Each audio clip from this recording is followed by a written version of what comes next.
அந்த அருளை பெறுவதற்கான தகுதியை கூடவே கொடுக்கிறார் அப்படிங்கிறது போல பார்க்க முடிகிறது. அதனால திரு அவை ஒரு பணியாளரை நம்பி ஒரு பொறுப்பை கொடுக்கிறது என்று பார்க்கிற போது திருத்தந்தையின் ஒரு பரந்த மனநிலை அது நமக்கு தெளிவாகப்படுகிறது. இருந்தாலும் இந்த ஆயர் பணி என்பது கூடுதல் பொறுப்பு, ஒரு பெரும் கடமை என்று பார்க்கிற போது இயல்பான ஒரு சங்கடமான மனநிலை எனக்குள் இருந்தது என்பதை மறுக்க முடியாது.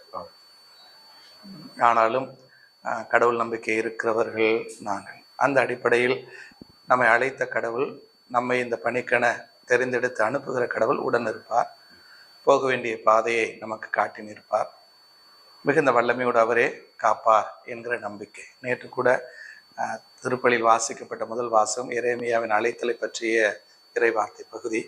கடவுள் எரேமியாவை பார்த்து சொல்லுவார்,